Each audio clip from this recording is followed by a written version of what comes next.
चाहे जितना परम स्नेही क्यों ना हो, लेकिन जो अधर्म का साथ दे रहा है उसका त्याग कर देना चाहिए। बोलो भाई, जो अधर्म का साथ दे उसका त्याग करना चाहिए। पिता तजो प्रहलाद, बोलो प्रमाण है कि नहीं? प्रहलाद जी ने पिता का त्याग नहीं किया, अधर्म का त्याग किया। क्योंकि इतना बड़ा भक्त, जो भक्त होता है वो मातृ पितृ भक्त होता है। बोलो होता है कि नहीं होता है? लेकिन किसका त्याग किया? पिता का नहीं किया है, अधर्म का त्याग किया है, क्योंकि अधर्मी था पिता। इसलिए पिता तजो प्रहलाद, विभीषण बंधु भरत महतारी, बलि गुरु तजो कंत ब्रज बनितन, भय मुद मंगलकारी। ये बाधा उत्पन्न कर रहे हैं। आज अन्यायी अत्याचारी दुर्योधन का साथ दे रहे हैं। एक कैसा धर्म है जो अधर्म की रक्षा करने में लगा है। अर्जुन मेरी आज्ञा है तुम मार दो। उसी समय धनुष बाण उठा लिया अर्जुन ने। यहां भगवान किसको आदेश देते? याद रखना, पुरुष और स्त्री, इन दोनों के बीच में बहुत बड़ी मर्यादा है प्यारी। बोलो है मर्यादा कि नहीं? पुरुष को मारने के लिए, अन्यायी पुरुष को मारने के लिए, याद रखना, किसी को भी आदेश दिया जा सकता है इसको मार दो। लेकिन महिला यदि भूल कर रही है तो विचार करना पड़ेगा। दंड देने के पहले बहुत बड़ा विचार करना पड़ेगा। बोलो करना पड़ेगा कि नहीं? पुरुष के लिए विचार नहीं किया जाएगा, तत्काल डिसीजन होगा। किसी को भी आज्ञा दी जा सकती है मार दो। लेकिन महिला के लिए दंडित करने के लिए तो विचार किया जाएगा पहले। और जब विचार में पूर्णता आ जाएगी तब कहीं सजा दी जाएगी, वो भी भगवान जब चाह लेगा तब। कौन? भगवान जब स्वयं चाह लेगा तब। नारी का बहुत बड़ा आदर है। नारी को कभी भूल करनी ही नहीं चाहिए। ये नारी की भूल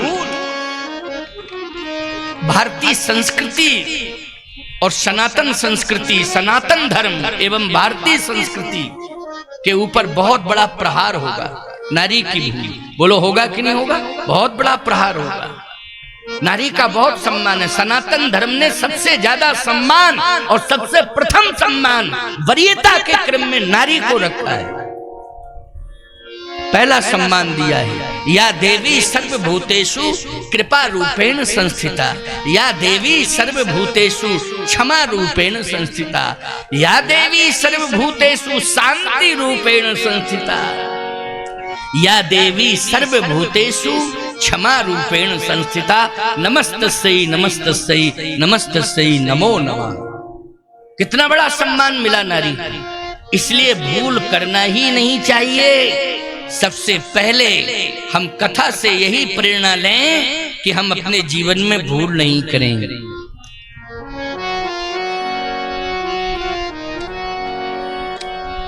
आज भगवान को स्वयं आना पड़ा। भगवान ने किसी को भेजा नहीं, वृंदा को। बोलो भाई, वृंदा के धर्म को नष्ट करने के लिए भगवान ने किसी को भेजा क्या? नहीं भेजा, स्वयं आए। स्वयं आए। बहुत बड़ा सम्मान है। लेकिन भूल कर रही है वो। इतना भी नहीं समझ पा रही कि अपने पतिव्रत धर्म से अपने पति को सुंदर विचार दे करके उसको मोड़ा जाए, अन्याय के पथ से दूर करके उसे सन्मार्ग पर खड़ा कर दिया जाए। ये ताकत का सदुपयोग क्यों नहीं कर रही है? लड़ने झगड़ने जाता है तो अपने धर्म की शक्ति को भेज देती है कि जाओ पावरफुल हो। भगवान ने कहा मैं स्वयं आ रहा, क्योंकि पतिव्रता नारी को पातिव्रत धर्म के सहने में और इस धर्म को धारण करने में भगवान ही शक्ति देता है।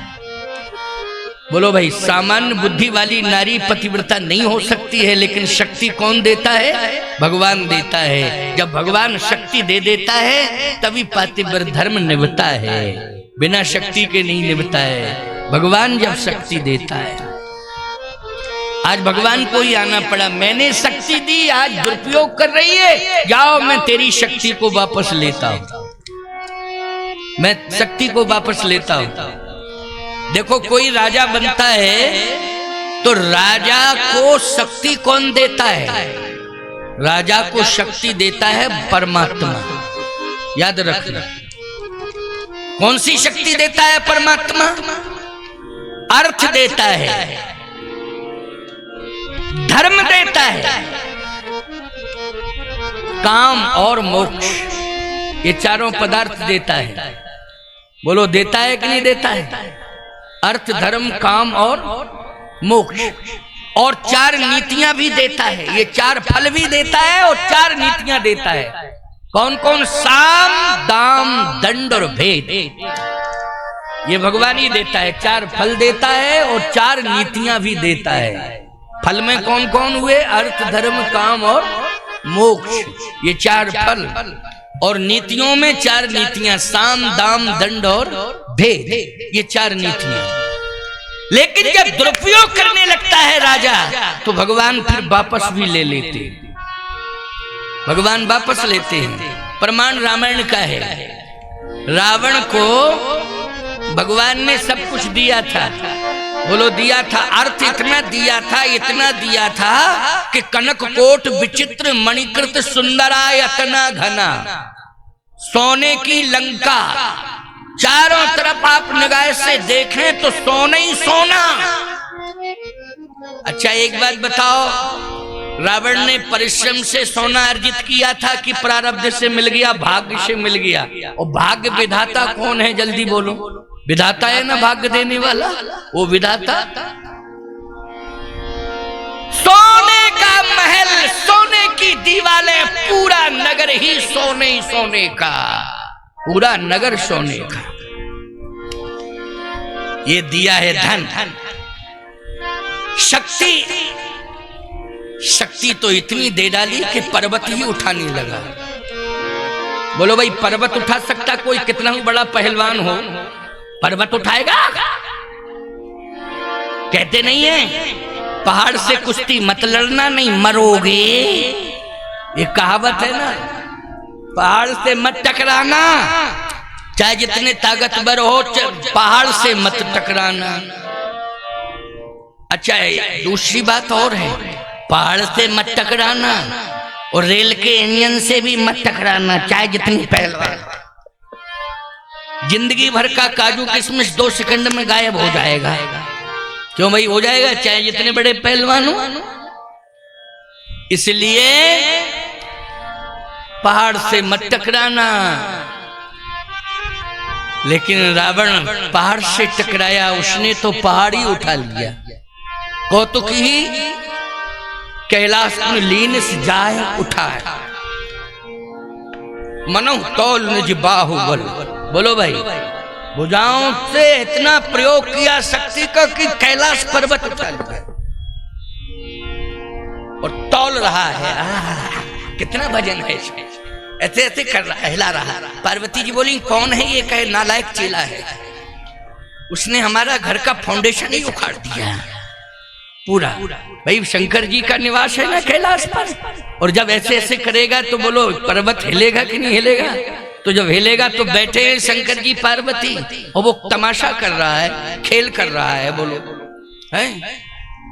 पार्वती जी बोली, इतनी ताकत क्यों दे डाली? अरे क्या बतावें, तप किया, इसलिए तप से प्रभावित होकर दिया था वरदान, लेकिन अब तो दुरुपयोग करने लगा, तो वापस ले लो। कहा, दे सकता हूं, वापस नहीं ले सकता हूं। वापस भगवान नहीं ले सकती, मैं तो दे सकता हूं, वापस नहीं ले सकता हूं।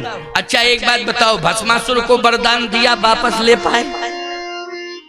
शंकर जी ने वरदान किसको दिया था? जल्दी बोलो। भस्मासुर को दिया था, और भस्मासुर को वरदान दिया तो भागे भागे फिर। फिर वो वरदान वापस नहीं ले पाए। बोलो भाई, समाधान किसे करना पड़ा? भगवान को करना पड़ा। तो शंकर जी बोले, पार्वती ये तो तप के प्रभाव से मैंने सारी शक्तियां दे डाली और इतना बड़ा बलवान हो गया कि पर्वत उठा लिया। अब तो दुरुपयोग कर रहा है, तो फिर क्या होगा? कहे अब इसका हिसाब किताब भगवान लेंगे, वही पूरा करेंगे। और भगवान ने यही किया। अंगद को कहा, जाओ अंगद समझा देंगे। तो अंगद समझाने का तो बहाना था, लेकिन वो 4 नीतियों को वापस लाना था। 4 नीतियों को वापस लाना था। 4 नीतियां कौन कौन? साम दाम दंड और भेद। जैसे ही अंगद जी पहुंचे तो अंगद जी ने एक ही बात कही, प्रसंग नहीं कह रहा हूं, राम जन्म के हेतु अनेका में परम सती असुराधिप नारी सतीत्व पर बोल रहा हूं। लेकिन सीधी सी बात ये, चाहे सती हो और चाहे कोई तपस्वी हो, अगर वो तप का दुरुपयोग करेगा तो उसका हिसाब किताब पूरा करने के लिए भगवान को आना पड़ेगा। भगवान स्वयं आता है, सीधी सी बात ये, इसलिए भगवान आ रहे हैं। अंगद जी ने कहा कि तुम बलवान कहता है अपने को, तुझे मालूम है तूने केवल कैलाश को उठाया है, लेकिन मेरे प्रभु राम ने तो पूरे ब्रह्मांड को उठा लिया है। बोलो, प्रभु राम ने किसको उठा लिया है? पूरे ब्रह्मांड को। और तू कहता है कैलाश की बात, कि कैलाश को मैंने उठाया। अरे छोड़, कैलाश को उठाया होगा कभी, अब तू मेरे पैर को नहीं उठा सकता। उठाया होगा किसी जमाने में कैलाश को। क्यों भाई? अब तो तू धर्महीन हो गया है, इसलिए मेरे पैर को नहीं उठा सकता है। कैलाश की बात रावण ने कहा, दिमाग खराब कर दिया इसने, इस प्रकार की बात बोल रहा है। और पूरे के पूरे जितने राक्षस बैठे थे उनके बीच में ये बात कही।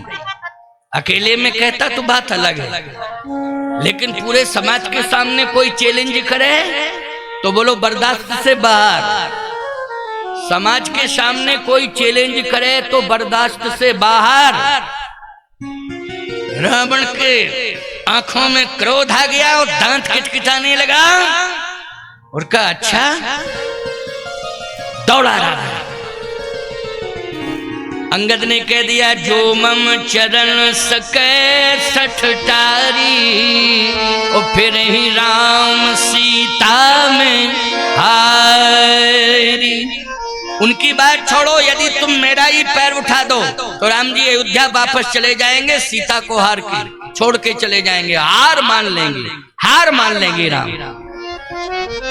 अब कह तो दिया अंगद ने।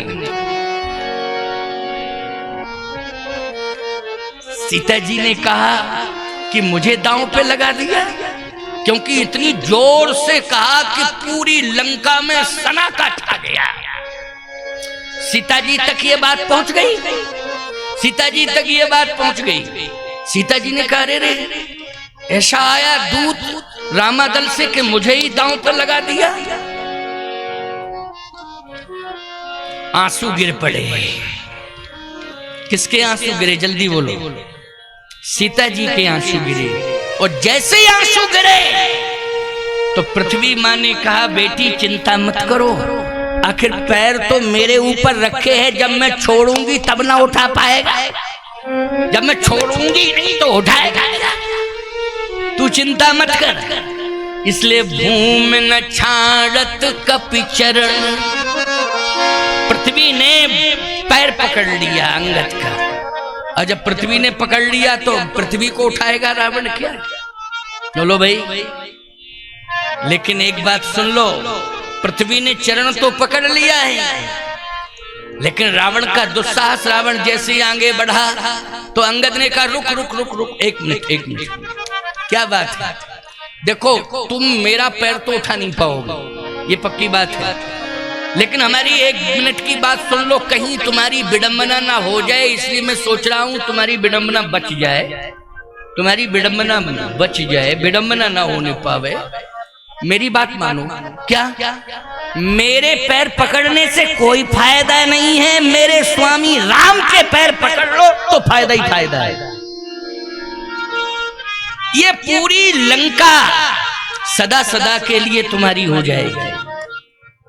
मेरे पैर पकड़ने से कोई फायदा नहीं, उठा भी नहीं पाओगे, लेकिन पकड़ने से फायदा कुछ नहीं, बेइज्जती और होगी। इसलिए मेरे स्वामी प्रभु राम के चरण पकड़ लो तो तुम्हारा उद्धार हो जाएगा। लेकिन रावण जैसे ही पैर पकड़ने के लिए झुका तो उसके मुकुट गिर गए।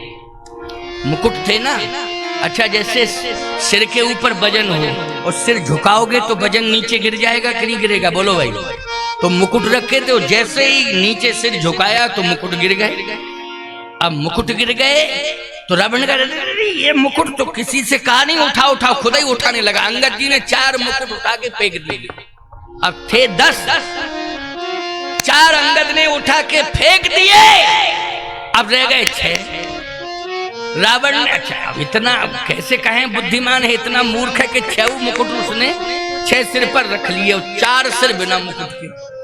अरे भले आदमी सभा की कार्रवाई समाप्त कर देता और जब 10 कंप्लीट मुकुट हो जाते तब धारण करके आता, लेकिन जब 4 अंगद ने फेंक दिए तो 6 उठा के सिर पर रखने की क्या जरूरत थी। अच्छा 6 मुकुट 6 सिरों पर रख दिए, 4 मुकुट गायब हो गए। 4 सिर बिना मुकुट वाले हैं, 6 सिर मुकुट वाले हैं। और फिर सिंहासन पे बैठ गए, फिर बैठ गया सिंहासन पे। ईमानदारी के साथ बताओ वो दृश्य कैसा लग रहा होगा, कल्पना तुम ही कर लो। डिसबैलेंस हो गया मामला कि नहीं हो गया। अच्छा नाई हजामत बना रहा हो, एक मूछ बना दे और एक कंप्लीट हो और एक तरफ की साफ और तुम तुरंत घर चले जाओ तो लोग बेवकूफ कहेंगे कि नहीं। अरे थोड़ा रुक जाते, दूसरी मूछ और साफ करा लेते तब ठीक थे। ये एक तुमने साफ करा ली, एक कंप्लीट तैयार है, तो ये तरीका ठीक नहीं है, तो बेइज्जती है। अरे मुकुट 4 गायब हो गए थे तो पहले 4 मुकुट को खोजने में ताकत लगानी चाहिए थी। बोलो भाई लगानी चाहिए, ताकत किसमें लगानी चाहिए थी। 4 मुकुट मेरे गए कहां, उनको लाता।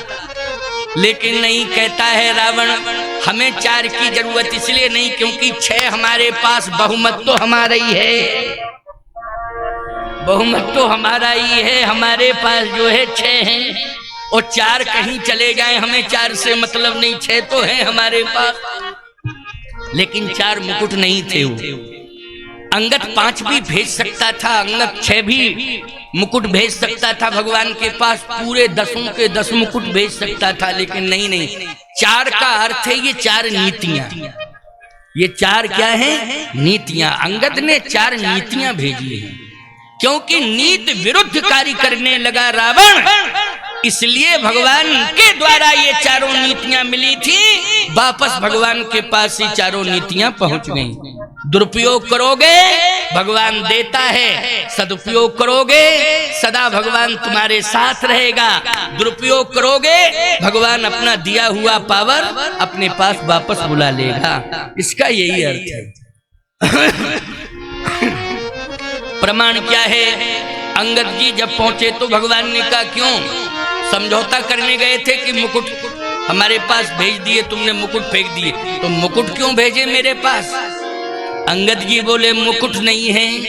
फिर साम दाम यरु दंड विभेदा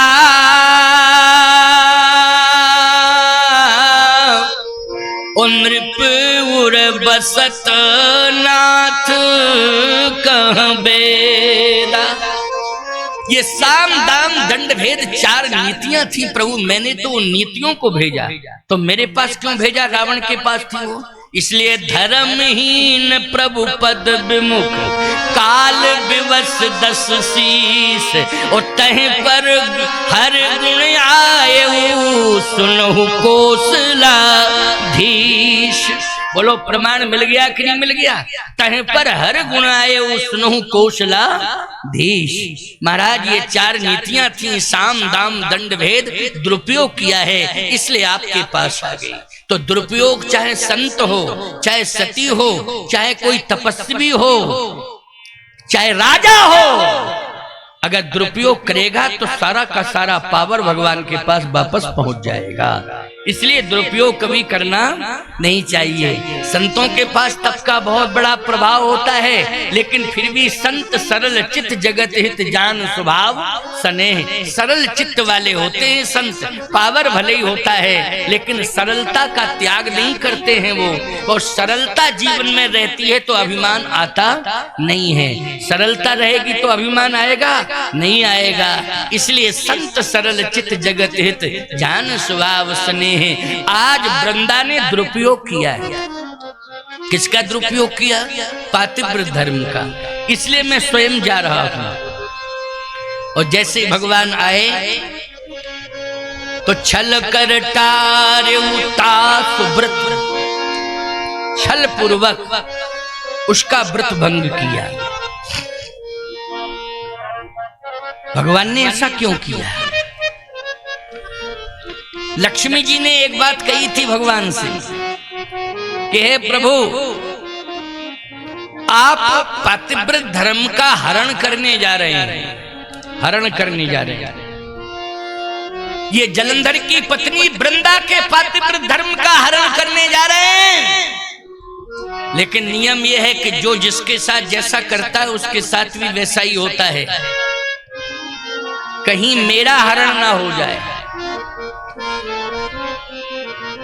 भगवान बोले एक बात और बतावे, यही जलंधर मरने के बाद वृंदा का पति रावण बनेगा, तुम सीता बनोगी, ये तुम्हारा हरण करेगा, फिर मैं इसका मरण करूंगा, फिर करूंगा मरण, छोड़ूंगा नहीं इसको, लेकिन हरण होगा, चिंता मत करना, घबराने की जरूरत नहीं है। अच्छा बोलो, जलंधर अगले जन्म में क्या बना? जल्दी बोलो।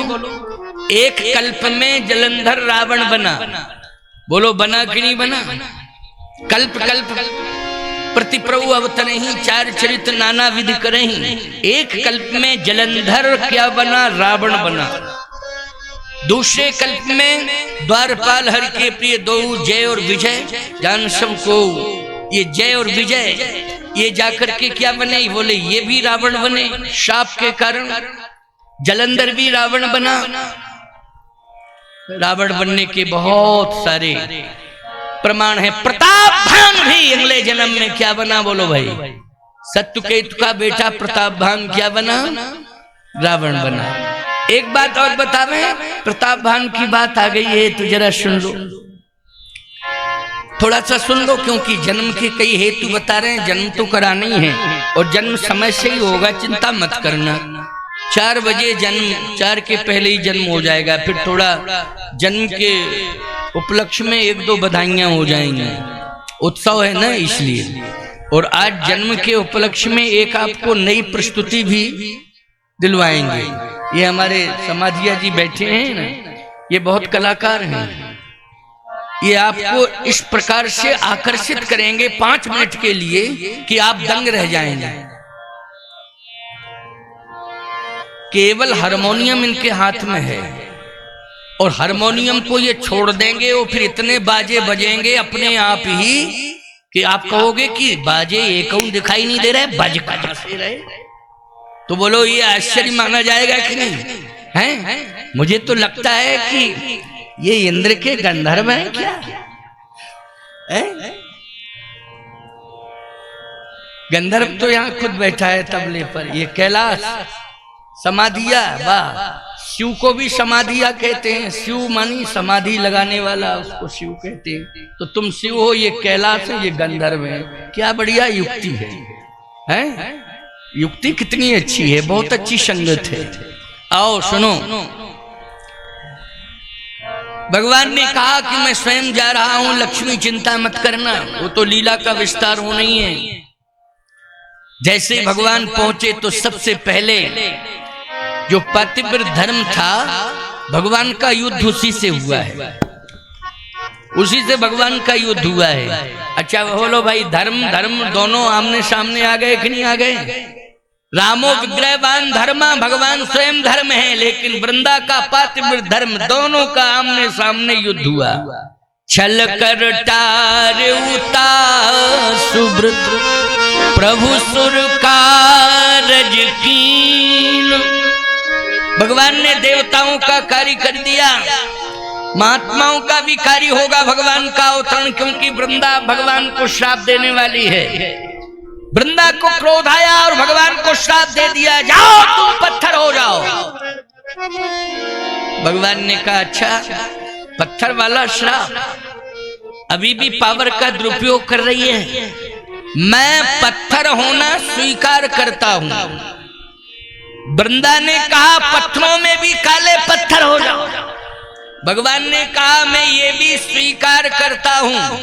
तो वृंदा ने कहा इसका मतलब है कि प्रतिष्ठा दांव पे लग गई कि नहीं, कौन पूछेगा पत्थर को। भगवान ने कहा सबसे ज्यादा सम्मान काले पत्थर का ही होगा। वृंदा बोली कैसे होगा? कहे जितने भी मंदिरों में बड़ी बड़ी मूर्तियां होंगी पाषाण की, उनमें प्राण प्रतिष्ठा होगी। अष्टधातु की मूर्ति भी बनती, उसमें भी प्राण प्रतिष्ठा कराई जाती है। पाषाण की मूर्ति बनती, उसमें भी प्राण प्रतिष्ठा कराई जाती है। लेकिन शालिग्राम भगवान की प्राण प्रतिष्ठा नहीं होती। अब बोलो वृंदा के श्राप ने भगवान को शालिग्राम बना दिया कि नहीं बना दिया? तो इसका मतलब ये और हो गया कि भगवान के अवतरण में एक वृंदा का भी योगदान है कि और अवतार तो ठीक हैं, लेकिन समस्त अवतारों में शालिग्राम भगवान का अवतार महत्वपूर्ण माना जाता है। बोलिए शालिग्राम भगवान की। शालिग्राम भगवान मंदिरों में पूजा बाद में सब मूर्तियों की होगी, पहले सबसे पहले किसकी होती है पूजा? बोलो। शालिग्राम भगवान की सबसे पहले पूजा होती है।